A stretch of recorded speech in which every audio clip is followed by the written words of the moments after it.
अब आ रहा है तड़कता फड़कता एक तगड़ा सा क्वेश्चन। सुन लो। Estimate each difference to the nearest 1000।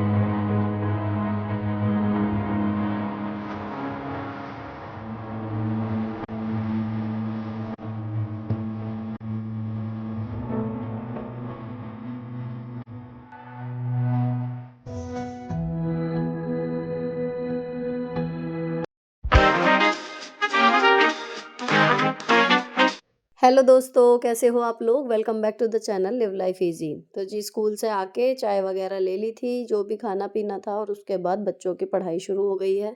Main आज मुझे इनके जो भी सब्जेक्ट्स के बचे खुची चीज़ें हैं वो ख़त्म करवानी है। तो उसमें है मैथ के 2 चैप्टर और जीके और साइंस। थोड़ा थोड़ा सब में बचा हुआ है काम। 38 चलो, नंबर है 1038। सेकंड नंबर है 9804। सेकंड देखो पहले नीचे 9804 बाय 9804 के बाद थर्ड नंबर है 31274। 31274। रुक जाओ। Nearest 10, nearest 100, nearest 1000 change. ये नियरेस्ट 10 था।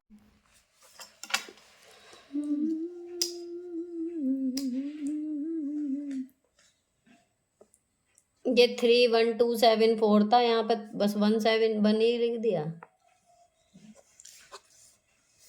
31,274 तो 31,000 हो गया राउंडेड में। 3 भूल गई, यहाँ लिखा हुआ था अलग को, इसे यहाँ से यहाँ ही नहीं लाई।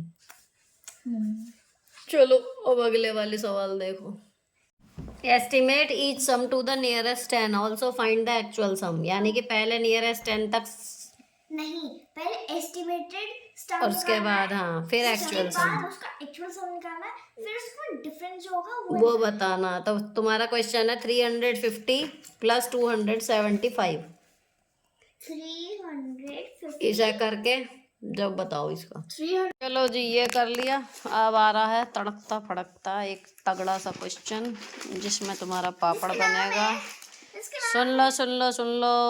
Estimate each difference to the nearest 1000। Nearest 1000 सुन लिया, नियरेस्ट 1000 पे एस्टिमेट करना है and then find the actual difference. Now the number is 17807।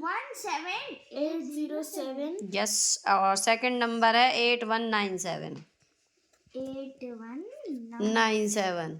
अब इसका तुम्हें करना है। माइनस होगा ना। हाँ, डिफरेंस माइनस को ही कहते हैं। नहीं आजकल है, आजकल नहीं, परसों पहले। अच्छा, चलो करो। माइनस का है इसमें एक्चुअल डिफरेंस और एस्टिमेटेड डिफरेंस, दोनों निकालो फटाफट। एक बार में हो जाना चाहिए बिल्कुल सही। Find the cost of fencing a square park of side 150 metre at the rate of ₹6 per metre. पहले क्या कैलकुलेट होएगा? मैम पहले उसका पेरीमीटर निकाल जाएगा। पेरीमीटर निकलेगा, देन कॉस्ट निकालने के लिए मल्टीप्लाई बाय 6। लगभग 1 घंटा लगाने के बाद अब इनका मैथ का जो है वो सारा कोर्स हो गया है। 2 चैप्टर बचे थे वो मैंने करा दिए, और अब इनको दिया है 10 मिनट का ब्रेक, ताकि ये अपना जो भी थोड़ा बहुत इधर उधर हिलेंगी, वॉशरूम वगैरह जाना है या पानी पीना है या बातें ही करनी है। और उन 10 मिनट के लिए मैं लेके बैठ गई अपना क्रोशिया, क्योंकि जब मम्मी के सामने बनती थी ना तो ये मेरा जब तक पूरा नहीं हो जाता था, मैं रात दिन सुबह शाम जब टाइम मिलता था, मतलब मैं इसको लगी ही रहती थी। मेरी पहली प्रायोरिटी होती थी कि जो शुरू किया उसको पहले ख़त्म करो, उसके बाद ही कुछ होगा। लेकिन अब ऐसा तो पॉसिबल नहीं हो पाता, पर हाँ फिर भी जैसे सुबह मुझे मिले थे 10 मिनट तो मैंने 10 मिनट बुना था, और अब फिर मेरे को 10 मिनट का ही ब्रेक है इस टाइम पे इनका। इतनी देर में लेके बैठ गई थी इसको फटाफट से। एक्चुअली बिना मेज़रमेंट के बना रही हूँ ना मैंने कुछ ज़्यादा देखा नहीं है कि क्या कितने स्टिचेस वगैरह बनाने हैं, बस एक अंदाज़ से बना रही हूँ। तो एक बार ये लग रहा है कि एक बार बन जाए, एक साइड बन जाए, तो फिर दूसरी उसकी तरीके से देख के फटाफट बन जाएगी और अगर नहीं बनी तो फिर इसको उधेड़ूँगी। ये वाला है, तो इसका मुझे ज़्यादा लग रहा है कि थोड़ा जितना भी हो सके जल्दी से जल्दी एक शेप सी क्रिएट हो जाए। ये यहाँ तक तो आ गया। फिर इसको इधर घुसाना है, इधर घुसाना है। अब इसको मैं इसको फंसाते हुए इसको फंसाना है, ऐसे आ जाएगा। यहाँ से पकड़ो, इस पे अंगूठा रखो, इसको मत पकड़ो, इसे पकड़ो। अब इसमें ऐसे करके ये पीछे है, घुमाओ इसे ऐसे, ये अब खींचो इसे, कहीं खींचना है, यहीं पे कहीं पर टिक गया। इसे ऐसे यहाँ अंगूठा पकड़ा, ये है, अब ये ऐसे रहना चाहिए। ये गए, इसमें ये अटक के आ रहा, देखो ये, तो इसी के अंदर घुसा देना है, इसी के अंदर से वापस आएगा जब। अब इसमें ऐसे लेके इन दोनों के बीच में करो, इस पर अंगूठा रखना है जो पटेरिया, तो ये सीधा रहेगा। इस पे ऐसे घुमाकर फिर उसको ऐसे, इसे टाइट रखो। यहाँ लपेटा क्यों है, इसीलिए तो लपेटा है, लपेटा उंगली में।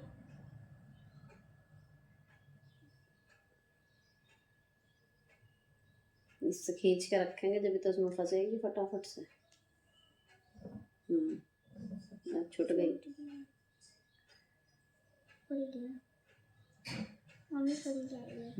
चलो अभी तुम्हारे लिए राइट टाइम नहीं है। ये पेपर पहले पेपर दे लो, एग्जाम दे लो, फिर सिखाऊंगी और पर्स बनाएंगे अच्छे अच्छे।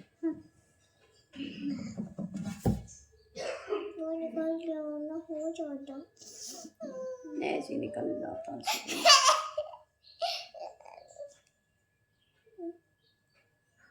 मैंने अपने बचपन से जो एक बात सीखी है वही मैं इनके ऊपर अप्लाई कर रही हूँ अपने बच्चों पे, कि बच्चों को ना जो भी सिखाना हो आप उन्हें कहो मत कि ये सीखो। आप उनके सामने अगर वो चीज़ करते हो, आपके घर में वो चीज़ें होती हैं, तो बच्चे ऑटोमेटिकली उनको देखते हैं और अगर उनका ज़रा सा भी इंटरेस्ट उस चीज़ में होता है तो वो अपने आप इनिशिएटिव लेते हैं कि चलो हम करके देखें या मम्मा हमें सिखाओ। ऐसे ही मैंने सीखी थी ये सब चीज़ें, ये स्वेटर या जो कुछ भी मुझे आता है वो सिर्फ मैंने एंजॉयमेंट के लिए सीखी थी, पर्सनल रीजंस थे केवल जो बच्चों के होते हैं। ऐसा कुछ नहीं था कि मैं कोई स्किल सीख रही हूँ, अपनी पर्सनैलिटी डेवलपमेंट कर रही हूँ, ये सब चीज़ें दिमाग में नहीं होती बच्चों के। लेकिन हाँ, अगर उस काम को करना एक फ़न है और जो उसका प्रोडक्ट तैयार हो रहा है वो आपको मज़ेदार लग रहा है, तो फिर बच्चे जो हैं वो कम एज में ही काफ़ी चीज़ें करना सीख लेते हैं हँसी खेल में, और उसके लिए उन्हें अलग से कोई कोर्स नहीं करना पड़ता। तो यही चीज़ मैं इनमें कोशिश करूँगी, देखते हैं बड़े होते होते इन्हें कितना कुछ और क्या क्या आ जाता है। अब मैं इन्हें दूसरा सब्जेक्ट जो है इनका जीके और साइंस में इन्हें लर्न करना है, तो ये बैठ गई थी लर्न करने के लिए और इनको समझा के क्या पूछ के कि कौन कौन से चैप्टर हैं और इतने इतने टाइम में मैं सुनने आ रही हूँ, ये बता के फिर मैं आ गई थी लॉन्ड्री का लोड लगाने, क्योंकि एक दिन छोड़ के एक दिन कोशिश वही रहती है। अब आज सारे जो हैं वो वुलन वाले कपड़े हैं जो सेफ वॉश में धुलते हैं, तो इनमें मैं ये वाला एक लोड लगा दूंगी और फ्राइडे में फिर मैं हाथ से कपड़े धोने वाले जो रहते हैं वो शुरू करती हूँ। तो इसमें मैंने डिटर्जेंट के साथ ना थोड़ा सा कंफर्टर डाल दिया, और इसमें कई बार जब मैं ये वाली क्लिप दिखाती हूँ तो ये आता है कि इस टाइम पे नहीं डालते, बाद में डालते हैं। तो ये ऑटो वाला है इसमें सिस्टम, जब कंफर्ट ऐड होना होता है ना वॉशिंग के बाद, ये तभी करता है और कपड़ों में एक अच्छी सी स्मेल जो है वो आ जाती है और सॉफ्टन हो जाते हैं उसके रेशे। मतलब उन्हीं कपड़ों में मैं ट्राई करती हूँ कि सेफ वॉश के साथ इसको भी डाल दूँ। और जी अब ये याद कर रही हैं आराध्या, आरोही का काम ऑलमोस्ट निपट चुका है जब ये वाली क्लिप शूट हो रही है, और इसके बाद फिर मैंने आराध्या का लास्ट चैप्टर था जीके का, वो सुनना शुरू कर दिया था। मेज, मिजोरम, मिजोरम, पेपर नहीं, ऑरेंजेस, मेज, राइस, तमिलनाडु, तमिलनाडु, पेपर। और अब बात करते हैं घर के कामों से अलग। तो जब यहाँ पर बैठी हुई थी, फ़ोन पास में रखा हुआ था, एक नोटिफिकेशन आई और ईयरिंग ये मीशो के दिखे, मुझे अच्छे लगे। अब मैंने इसको तसल्ली से देख लिया, इसका डिस्क्रिप्शन पढ़ लिया कैसे लगेंगे कैसे नहीं लगेंगे, और एक मन बना लिया कि लेने हैं या नहीं लेने। और उसके बाद क्या करा, अभी हाथ के हाथ लिया नहीं, सीधे इसको विश लिस्ट कर दिया, विश लिस्ट करके रख दिया। और अगर अगली सेल तक या 1 डेढ़ हफ्ते 2 हफ्ते बाद तक भी मुझे लगेगा कि हाँ मुझे अभी भी ये लेने हैं तो मैं ले लूँगी। ये तरीका होता है अपने खर्चों को एक हद तक कम करने का। कोई भी चीज़ कितनी भी पसंद आ जाए उसे एकदम मत खरीदो, थोड़ा-सा वेट कर लो तो आप एक बेहतर डिसीज़न ले पाओगे कि उसकी आपको सच में ज़रूरत है या सिर्फ़ आप ऐसे ही पैसे खर्च करने वाले थे। ऐसी ही कुछ छोटी-छोटी आदतें हैं मेरी मनी मैनेजमेंट और मनी सेविंग को लेके जो मैं सालों से फ़ॉलो करती आ रही हूँ और कोशिश करूँगी आपके साथ नेक्स्ट वीडियो में वो एक प्रॉपर वीडियो के फॉर्म में शेयर कर दूँ, ताकि जो लोग कमेंट में रिक्वेस्ट कर रहे हैं कि मनी मैनेजमेंट या मनी सेविंग के ऊपर मैं बात करूँ, तो वो भी पूरी हो जाएगी। अब यहाँ पर अंगूर जो आए हुए थे वो मैंने धो लिए हैं, पहले बर्तन धोए थे और उसके बाद फिर मैंने ये अंगूर वॉश कर लिए हैं। थोड़े से अंगूर हाथ के हाथ मैंने खा लिए। अब ये धुले रखे रहेंगे तो बच्चे, हस्बैंड, मैं आते जाते हम लोग खाते रहेंगे। अब इनका पढ़ाई का काम ख़त्म सा ही हो गया है, 7-10 हो गए तो अब दिमाग चलने लगा था डिनर की तरफ। अभी मेरे हस्बैंड आए नहीं हैं तो सब्ज़ी में सिर्फ़ कैप्सिकम पड़ी हुई थी तो मैं सोच रही हूँ शिमला मिर्च आलू ही बना दूँ। और एक काम सब्ज़ी से पहले मुझे ये सरसों का तेल जो है वो डिब्बे में पलटना है, उसमें ख़त्म हो रहा है। तो इसको पलटेंगे। अब इससे रिलेटेड एक टिप किचन का मैं आपको बताऊँ, जो हम तेल का जो भी डिब्बा रहता है अक्सर उसके नीचे हम कैसे भी तेल पलटें लेकिन जब उसमें सब्ज़ी में यूज़ करते हैं तो नीचे वाले सरफेस पे ऑयल आ ही जाता है। उससे बचने के लिए आप इसके नीचे क्या करो, एक कटोरी लगा के रखो, तो जो भी इसका तेल है ना वो कटोरी में चिपकेगा। आपकी जो स्लैब है, जैसे मेरे यहाँ पर पार्टीशन ना लकड़ी का हुआ है तो उस पे तेल नहीं आता। और अगर आप ये नहीं रखोगे तो आप कितना ही पोंछ के रखो, कुछ रखो, जहाँ पर भी तेल का डिब्बा रखते हैं उसके नीचे चिकनाई आ ही जाती है। अब इस तरीके से करने से बस आपको वो कटोरी धो के रखनी है बीच बीच में, लेकिन आपकी स्लैब जो है वो साफ़ सुथरी बनी रहेगी। अब इतना करने के बाद फिर मैंने सब्जियों की चॉपिंग शुरू कर दी।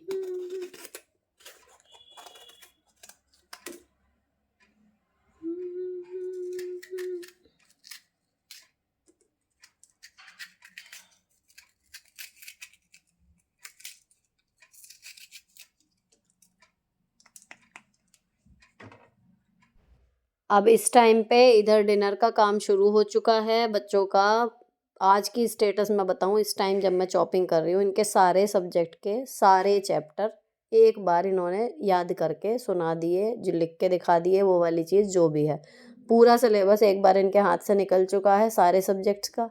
फिर भी इस बार कोर्स ज़्यादा है और एंड टाइम पे जो ये सिली मिस्टेक्स करती हैं उसका मुझे कोई अभी तक इलाज नहीं मिला। अगर आप लोगों के पास हो तो आप मुझे ज़रूर कमेंट करके बताना कि आदमी जो नहीं पता वो पता कर सकता है, लेकिन जो पता है उसको अप्लाई कैसे करना है वो हमारा एट ए टाइम वहाँ पर कितना ध्यान है वही चीज़ डिसाइड करेगी। और एग्जामिनेशन हॉल में जो चीज़ें इन्हें पता होती हैं कि बस केयरलेसनेस जिसे कहते हैं ना, सिली मिस्टेक्स, वो ये करती हैं और उसी के चक्कर में इनका परसेंटेज जो है वो उतना नहीं आता जितना इनको नॉलेज एक्चुअल में होती है। सेम चीज़ लाइफ में हम लोगों के साथ होती है, हमें पता होता है कि सही क्या है गलत क्या है, लेकिन जब हमारे ऊपर सिचुएशन आती हैं, कहना चाहिए ज़िंदगी जब अपने प्रचंड मोड में थपेड़े मारती है हमें, तो हम जज ही नहीं कर पाते कि यहाँ पर हमारी कौन सी नॉलेज हमें यूज़ करनी है। तो अगर बच्चे ये चीज़ सीख जाएँ तो सारे बच्चे टॉपर ही बन जाएँ, 99% सबके आ जाएँ, क्योंकि कोर्स याद करना मसला नहीं है। मसला वही है कि जो आपने याद कर लिया या जो आपने प्रैक्टिस कर ली, वो वहाँ पर आप जब क्वेश्चन पेपर आपके सामने आता है तब आप कितना यूज़ कर पाते हो। सेम चीज़ हमारे साथ भी है कि हमने चीज़ें सीख ली, हमें पता है सही क्या गलत क्या, लेकिन उसको हम अप्लाई कितना कर पा रहे हैं अपनी लाइफ में एक्चुअल में, वो डिसाइड करता है कि हमारा रिज़ल्ट जो है वो कैसा रहेगा, चाहे एग्ज़ाम हो या फिर लाइफ। अब आए थे रसगुल्ले जो आप देख रहे हो अभी, और हम दोनों ने फटाफट से खा लिए क्योंकि इस टाइम पे बड़ी क्रेविंग होती है कुछ अलग सा खाने की। तो रसगुल्ले आए थे तो हम लोगों ने छोड़े नहीं, एक-एक रसगुल्ला हमने सबने खाया और उसके बाद फिर हम लग गए जी अपने-अपने कामों में। तो मेरे हस्बैंड अभी आए हैं ऑफ़िस से, वो तो देख रहे हैं इधर-उधर। पहले वो अक्सर जो थोड़े से चावल वग़ैरह रखे होते हैं इस टाइम पे एक बाउल वो आके खा लेते हैं। बच्चे अब पढ़ाई से निपटे हैं तो वो अपना ब्रेक एंजॉय कर रहे हैं इधर-उधर। अब उनका कूदना शुरू हो गया है, फ्री हो गए कहना चाहिए जेल से। और मैं लग गई हूँ अपना डिनर मेकिंग करने में, सारी चॉपिंग निपट गई थी तो मैंने शिमला मिर्च आलू जो है वो बनानी शुरू कर दी। रेसिपी इसमें कुछ ऐसी स्पेशल है नहीं, सरसों के तेल में जीरा, हल्दी, फिर सब्जियां डाल दी कटी हुई, उसके बाद सारे मसाले ऐड कर दिए। हाँ, इसमें पानी नहीं डाला है बिल्कुल भी। पानी अगर आप नहीं डाल रहे तो आपको गैस बिल्कुल धीमी रखनी पड़ेगी। बर्तन जो है वो आपका भारी तलेगा, आपको लेना पड़ेगा, नहीं तो सब्ज़ी लगती रहेगी। और दूसरा, नॉर्मल पानी वाली सब्ज़ी अगर आप थोड़ी सी डाल के बनाते हो तो वो 2 बार चलाने में ही काम हो जाता है। इसको आपको जल्दी जल्दी थोड़ा सा देखना पड़ेगा ताकि सब्ज़ी लग ना जाए। लेकिन जो इसका स्वाद है वो बिल्कुल अलग और कई गुना बेहतर होता है जब आप पानी डाल के आलू या कुछ भी गलाते हो तब। तो इसको मैं बार बार जो है हर एक स्टेप के बाद चलाती जा रही हूँ। एक स्टेप में मैंने आटा गूँथ लिया, फिर इसको चला दिया। अभी आलू में हल्की सी कसर थी, फिर इसको ढक के पका दिया। अब दूसरे स्टेप में मैं क्या करने वाली हूँ, जो सब्जियाँ आई हैं उनको मैं बैग में से निकाल लूँगी और जितना इनको सॉर्ट कर सकती हूँ उतना करती रहूँगी। इतने मेरे जो सब्ज़ी के आलू वगैरह हैं ये गलेंगे। तो आई है मटर, गाजर आई है, धनिया आई है और जी एक घिया आया है और आई हैं भिंडी। तो इन सबको मुझे जो है सॉर्ट करके रखना है कि किसका क्या ट्रीटमेंट होना है। तो सबसे पहले मैंने मटर निकाली। मटर निकालने के बाद मैंने इसको तो टोकरी में किया और ये छीलने के बाद दाने रखने के लिए इसमें कंटेनर रखा। ये इनको हाथ के हाथ दे दूँगी तो वो मेरे हस्बैंड और बेटियां जो हैं वो मिलके इनको छील लेंगे ताकि रात का काम निपटे। मैश बैग निकाला, गाजर जो है वो मैंने उसमें करके रख दी और दूसरे मैश बैग में रख दूँगी मैं भिंडियाँ। तो ये जो है रख दी जाएंगी सारी सब्जियां जो हैं। ये मैं बाद में जब इनको बनाना होगा मैं तभी धोऊंगी, क्योंकि धो के रखने के बाद कई बार सब्ज़ी गलने भी लगती हैं। और अगर इस तरीके के मैश बैग में रखी है तो कोई दिक्कत नहीं है। आप अगर इनको बिना धोए, अगर बहुत ज़्यादा लग रही है कि गीली गंदी या मिट्टी विट्टी लग रही है तो देखो ऑप्शन नहीं होता, नहीं तो आप ऐसे ही इनमें रख दो, बिल्कुल सही बनी रहती हैं। अब उसके बाद धनिया की बारी थी तो वो मैं हमेशा ऐसे ही एक सूखे प्लास्टिक कंटेनर में सीधे यूं के यूं ऐसे ही रख देती हूँ और ये चल जाती है आराम से 4-5 दिन, कोई पत्ती ख़राब नहीं होती। अब इनको रख देंगे हम फ्रिज में और यहाँ हमारा वेजिटेबल्स का भी काम एक निपट गया। जो अक्सर मैं किचन क्लीनिंग के बात करती हूँ वो पहले ही निपट गया है आज। और अब जो आलू हैं वो सब्ज़ी के बिल्कुल बढ़िया तरीके से गल चुके होंगे, जहाँ तक मेरा अंदाज़ा है। अब जब ये आलू गल गए, मैंने चेक किया, तो उसके बाद हमें एंड में डालना है टमाटर। अब जो आपको ये तली में दिख रहा है ब्राउन ब्राउन सा, ये हल्का सा मसाला इसमें चिपका हुआ है तली में, लेकिन ऐसा नहीं है कि वो सब्ज़ी जल गई। जब ये टमाटर डाल के फाइनल इसको मिलाऊंगी तो ये सब इसके साथ ही आ जाएगा। जैसे ही गैस बंद होगी विदिन 2 मिनट्स ये कढ़ाई को छोड़ देगा और ये पूरी सब्ज़ी में बढ़िया सा लिपट जाएगा। ये जला हुआ नहीं है कि जलने की महक आ गई या कुछ और। अच्छा टेस्टी आएगा इससे। बस ये हल्का हल्का मसाला जो है वो स्टिक हो जाता है इसमें, स्टील वाली में भी और ये लोहे वाली कढ़ाई में भी होता है। अब टमाटर 1 आध मिनट लिया, इतने मैंने धनिया जो थी वो थोड़ी सी साफ़ कर ली, धो के धनिया जो है वो इसमें काट दी और यहाँ पर आकर गैस कर देंगे बंद। सब्ज़ी हो गई रेडी। बिल्कुल बढ़िया खट्टी चटपटी और टेस्टी सब्ज़ी बनती है कैप्सिकम और आलू की। इसको आप स्टफिंग में भरो, सैंडविच में, तो भी बहुत डिवाइन टेस्ट आता है। पराठों से खाओ, रोटी से खाओ, हर चीज़ से बढ़िया लगती है और बनती भी आसानी से है, जल्दी। चॉपिंग का भी इसमें काम ज़्यादा नहीं है। अब ये मिला के मैंने एंड में डाल दिया थोड़ा सा गरम मसाला और सब्ज़ी हो गई बिल्कुल रेडी। इसके बाद सेकूंगी रोटी तो फिर हमारा डिनर निपट जाएगा। और डिनर के टाइम पे अभी जब ये सब्ज़ी बन रही है तब तक तो चल रहे थे गाने, और उसके बाद अगर जितना भी टाइम बचता है तो इनका या तो कोई एपिसोड या फिर कोई मूवी का आधा हिस्सा हम लोग देख लेते हैं। अब आपको दिखाती हूँ सब क्या क्या कर रहे हैं। मटर जो है वो मेरे हस्बैंड ही छील रहे हैं, वो दोनों अभी बैठी हुई हैं और गाने चल रहे हैं किशोर कुमार के। तो जी यहाँ पर हमारा डिनर का टाइम शुरू होगा। अब मिलती हूँ आपसे डिनर के बाद किचन क्लीन करके। आप खाना खाते बनाते किचन साफ़ करते हो गए थे लगभग 9:20 या 9:25 का टाइम हो रहा है। खाना सब लोग खा चुके हैं, kitchen counter, gas stove, floor सब साफ़ हो चुका है, बर्तन साफ़ हो चुके हैं। अब मूवी चल रही है सन ऑफ सरदार, वो मैंने ही लगाई थी आज कॉमेडी की वजह से, क्योंकि थोड़ा सा हंसना बोलना, अगर वैसे ना हो पाए तो ऐसे कर लो, ऐसे ना हो पाए तो खुद कोई मजाक कर लो, लेकिन होता रहना चाहिए। और मूवी जितनी हो जाएगी उतनी पूरी हो जाएगी। बाकी इनको 9:30 है तो कल इनकी प्रिपरेटरी लीव है, इसलिए आज 9 बजे नहीं सुलाया। थोड़ी सी और देखेंगी, इतने मैं ये कपड़े सुखा लेती हूँ। बाकी मूवी देखी हुई जब चलती है तो उसका एक फ़ायदा ये होता है कि बैठ के देखना नहीं पड़ता।